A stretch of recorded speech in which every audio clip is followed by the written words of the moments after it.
बहुत बहुत स्वागत है दोस्तों आपका आज के यानी 17 अक्टूबर 2022 के मार्केट एनालिसिस के वीडियो में। चले दोस्तों देखते हैं क्या रहा आज का डेटा और कल किधर जा सकता है बाजार। तो रिटेल क्लाइंट्स गए हैं महा बियरिश, डीआईएस गए हैं मिक्स, एफआईज गए हैं बुलिश और प्रोज गए हैं मिक्स टू बुलिश। चलिए नेट पोजीशन देखते हैं। तो काफ़ी दिन के बाद इंडेक्स फ्यूचर्स के अंदर देखते हैं सबसे पहले index future, retail client, domestic institution, foreign institution, pros यानी प्रोप्राइटरी अकाउंट्स। तो थोड़ा सा इनके इंडेक्स फ्यूचर घटते हुए दिखाई दिए। 1,49,000 हो गए अभी, और डीआईएस के 55,000 अभी भी शॉर्ट है। एफआईज के अभी भी आज की 3700 की बाइंग के बावजूद अभी भी 87,000 का शॉर्ट है इनका भी, और प्रोज के लगभग 5600 के शॉर्ट्स हैं। ये सब नंबर ऑफ लॉट्स हैं, और निफ्टी बैंक निफ्टी मिक्स है इनमें, and even fin Nifty also. So index call के अंदर देखें तो रिटेलर कॉल शॉर्ट करके गए हैं, तो 1,37,000 उनके नेट शॉर्ट्स हो गए अभी। और एफआईज ने बाइंग करी है यहाँ पे 1,86,000 उनकी कॉल्स हो गई है, और प्रोज ने भी अपनी सेल की हुई कॉल्स को कवर किया 60,000 50,000, लेकिन उनके अभी भी शॉर्ट हैं। इंडेक्स पुट का डेटा देखें तो इंडेक्स पुट में हमारे 2,15,000 का बाय आया है रिटेलर्स का, 1,44,000 पुट रह गई है उनकी शॉर्ट अब, और डीआईएस के पास अभी भी 33,000 पुट लॉन्ग है। एफआईज की आज की 25,000 की सेलिंग के बाद 3,01,000 पुट लॉन्ग है, और अच्छी खासी क्वांटिटी में सेल किया आज प्रोज ने 1,90,000, तो वो उनके अभी शॉर्ट में है, जो कि मार्केट के लिए काफ़ी पॉजिटिव है। स्टॉक फ्यूचर्स देखें तो यहाँ पे इनके शॉर्ट्स भी क्लोज होते हुए दिखाई दिए, और नए लॉन्ग्स भी दिखाई दिए, और काफ़ी दिन बाद एफआई जो है पॉजिटिव में आ गए। 24,000 उनके लॉन्ग है इस समय स्टॉक फ्यूचर्स में। स्टॉक कॉल और स्टॉक पुट दोनों ही जगह पे रिटेलर्स ने जो है बियरिश पोजीशन लिया, और स्मार्ट मनी ने किया है इसका ऑपोजिट। चलिए चलते हैं अब हम एनएससी की साइट पर देखते हैं कि कैश मार्केट का क्या डेटा है।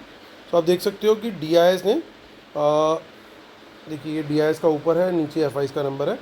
तो डीआईएस ने आज 1,600 करोड़ का बाय किया है, और एफआईज ने 370 करोड़ के करीब का सेल किया है, यानी बाकी की जो सेलिंग है वो रिटेलर्स और प्रोस के द्वारा की गई है। चलिए ऑप्शन चेन पर चलते हैं, निफ्टी में देखते हैं।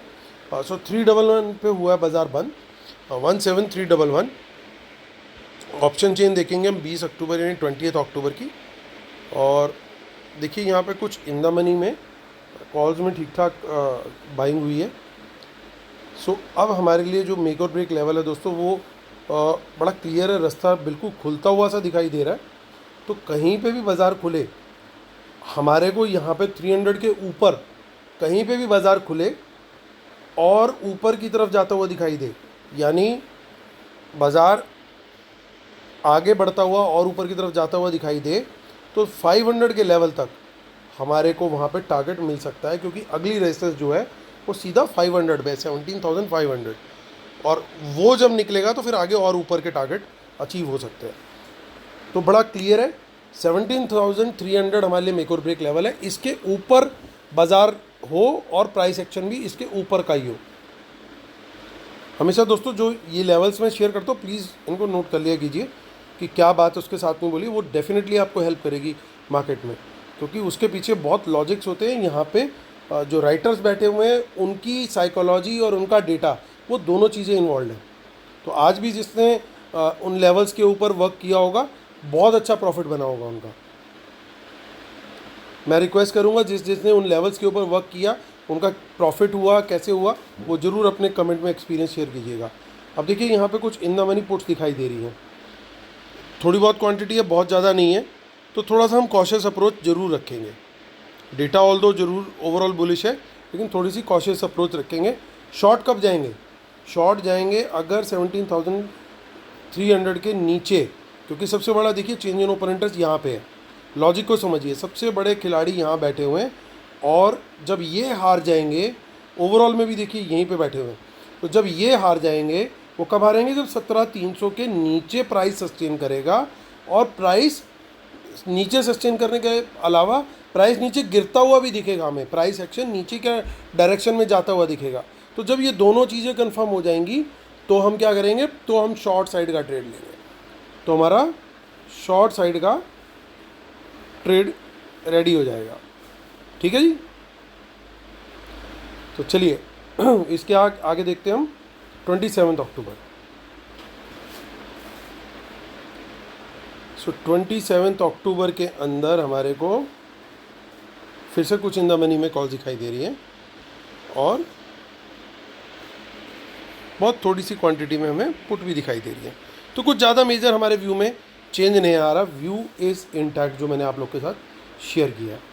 अब चलते हैं बैंक निफ्टी की तरफ। फिन निफ्टी भी देखेंगे। काफ़ी लोग बोलते हैं कि एटलीस्ट एक्सपायरी से एक दिन पहले फिन निफ्टी का जरूर जिक्र करें, तो फिन निफ्टी भी देखेंगे डेफिनेटली। सो पहले बैंक निफ्टी देख लेते हैं, वो ज़्यादा क्रूशियल है। देखिए इन द मनी कॉल्स में कितनी अनवाइंडिंग दिखाई दे रही है साफ, तो कॉल राइटर्स भागे हैं। अब हमारे को कहाँ पे लॉन्ग करना है, 40,000 के लेवल के ऊपर बाज़ार कहीं पे भी खुलता है या बाज़ार खुलने के बाद 40,000 के लेवल के ऊपर आता है, तो पहला टारगेट, और प्राइस एक्शन ऊपर का देता है, पहला टारगेट है 40,200। उसके बाद मुझे अगला टारगेट जो दिखाई दे रहा है दोस्तों, वो दिखाई दे रहा है 40,500। सो 40,500 के टारगेट तक के लिए हम लोग यहाँ पे उम्मीद कर सकते हैं। नीचे शॉर्ट का ट्रेड, अगेन सेम स्ट्रेटेजी, बाज़ार खुले। देखिए यहाँ पे मुझे थोड़ा सा हमें देखना पड़ेगा कि कहाँ पे ज़्यादा बेटर ट्रेड मिलेगा, क्योंकि यहाँ पे सपोर्ट हर लेवल पे दिखाई दे रही है।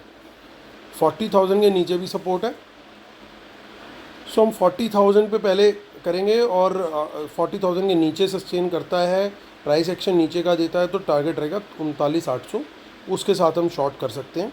उसके बाद जो अगला टारगेट मुझे दिखाई दे रहा है वो दिखाई दे रहा है 39,500। अगर वो कब, जब 39,800 भी क्रॉस कर दे नीचे की तरफ और नीचे का प्राइस एक्शन कंटिन्यू रखे, तो हमें 39,500 तक का भी टारगेट मिल सकता है, क्योंकि वहाँ पे काफ़ी अच्छी सपोर्ट अब दिखाई दे रही है। ये दोनों लेवल दोस्तों आपको ध्यान रखने शॉर्ट साइड के लिए। चलिए आगे देखते हैं, 27 अक्टूबर चेक कर लेते हैं। तो कुछ खास डेटा यहाँ पे हमें नहीं दिखाई दे रहा। चलिए फिन निफ्टी देख लेते हैं और फिर उसके बाद हम लोग अपने शीट पर चलेंगे फटाफट। सो फिन निफ्टी, इसकी एक्सपायरी दिखा रहा है हमें 18 अक्टूबर की एक्सपायरी है, ओके, यानी कल की एक्सपायरी है। सो यहाँ पे हमें 18,000 लेवल के ऊपर फिन निफ्टी में जब बाज़ार ऊपर की तरफ निकलेगा, तो यहाँ पे रेजिस्टेंसेस हैं। यहाँ पे 18,100, 18,200 क्रॉस करना थोड़ा टफ होगा, तो ये 100 पॉइंट के लिए यहाँ पे हम लोग खेल सकते हैं, क्योंकि हर 100 पॉइंट के ऊपर रेजिस्टेंस दिखाई दे रही है। 18,200 के ऊपर जब निकलेगा तो बढ़िया मोमेंटम देखने को मिलेगा। उसके बाद सीधा फिर 18,500 तक भी जा सकता है, वो भी पॉसिबल है। लेकिन एक दिन में 500 पॉइंट थोड़ा सा टफ है फिन निफ्टी के लिए, इसलिए कहीं ना कहीं वो 118,200 तक जा करके रुक जाना चाहिए। That is my personal view. बाकी होने को कुछ भी हो सकता है बाज़ार में।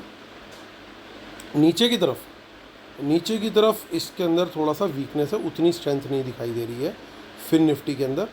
और आप देखोगे कि यहाँ पे 18,000 के नीचे निकलता है तो सीधा अगला टारगेट हमें 17,700 तक का भी मिल सकता है।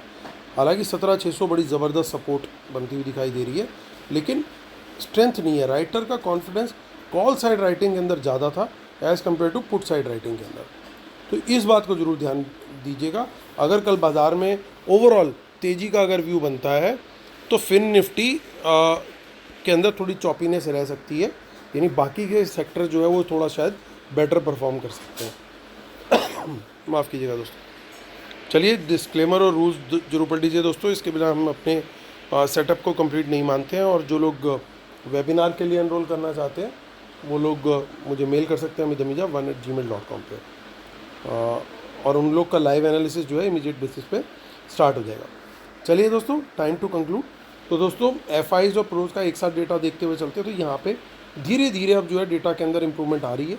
1,14,000 शॉर्ट थे, अब घट के 87,000 रह गए हैं।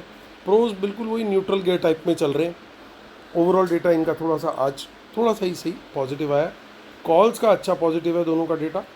ओवरऑल डेटा भी एफआईज का, कॉल का डेटा काफ़ी अच्छा हो गया है, और प्रोज का भी काफ़ी हद तक रिकवरी हो गई है।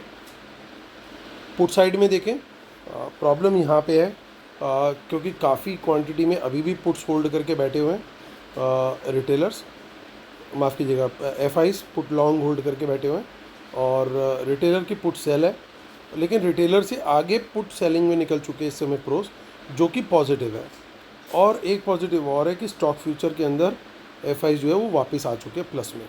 तो दोस्तों ओवरऑल जो मैं देख रहा हूँ, अब रिटेलर की पोजीशन भी एक बार देख लीजिए। रिटेलर कॉल भी बेच के बैठा हुआ है और पुट भी बेच के बैठा हुआ है। और प्रोज की पोजीशन क्या है? रिटेलर की क्वांटिटी तो लगभग बराबर है कॉल और पुट दोनों के अंदर, लेकिन प्रोज की क्वांटिटी जो है वो लगभग 4 टाइम्स है पुट की। तो ओवरऑल जो बायस है वो बुलिश साइड पे बन रहा है। लेकिन अगर हम ऑलरेडी एक बड़ा गैप अप खुल गया, अब बाज़ार कहाँ खुलेगा तो क्या ट्रेड करना है, लेवल मैं ऑलरेडी शेयर कर चुका हूँ।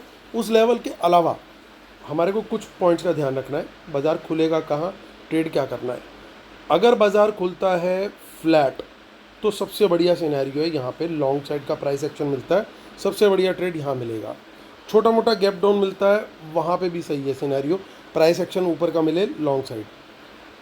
अगर खुलता है गैप डाउन क्योंकि वर्ल्ड मार्केट का सेंटीमेंट नेगेटिव हो जाता है किसी भी XYZ रीज़न की वजह से, तो भी हमें वेट करना है लॉन्ग साइड के प्राइस एक्शन के लिए, लेकिन यहाँ पे मेरी क्वांटिटी होगी कम। दूसरा, अगर होता है कोई बड़ा गैप अप तो वहाँ पे भी मेरी क्वांटिटी होगी कम, लेकिन मेरे को तीनों सिनेरियोज में प्राइस एक्शन चाहिए ऊपर की साइड का, तभी मैं लॉन्ग साइड का ट्रेड लूँगा। और मेरी फर्स्ट प्रेफरेंस रहेगी लॉन्ग साइड का ट्रेड लेना। शॉर्ट साइड का ट्रेड कब लूँगा? जब नीचे वाले मेक और ब्रेक लेवल्स टूटते हैं, सस्टेन करते हैं, प्राइस नीचे की साइड पे जाता है, तो वहाँ पे मैं शॉर्ट साइड का ट्रेड लूँगा। वहाँ पे फिर मैं किसी भी हालत में लॉन्ग में नहीं रहूँगा। तो दोस्तों ये हमारी स्ट्रैटेजी रहेगी कल के लिए। उम्मीद करता हूँ आप लोग को वीडियो पसंद आया होगा। लेवल्स आप लोगों ने नोट कर लिए होंगे, नहीं तो आप पीछे जा कर के वापस उसको नोट्स बना सकते हैं, आपको डेफिनेटली हेल्प करेंगे ये नोट्स। किसी दिन डिटेल्ड वीडियो बना के पोस्ट दिवाली या कभी कोशिश करूँगा कि इनको और साइंटिफिक तरीके से आपको एक्सप्लेन करने की कोशिश करूँ कि ये क्यों इतना अच्छे तरीके से वर्क करते हैं। चलिए दोस्तों, उम्मीद करता हूँ आप लोग लाइक कर रहे हैं मेरे वीडियोस को, और धीरे धीरे जो नए एडिशंस डाल रहा हूँ उनको भी प्लीज़ कमेंट में अपना एक्सपीरियंस जरूर शेयर कीजिएगा। और कल फिर मुलाकात करता हूँ आपसे, तब तक के लिए टेक केयर, बाय बाय।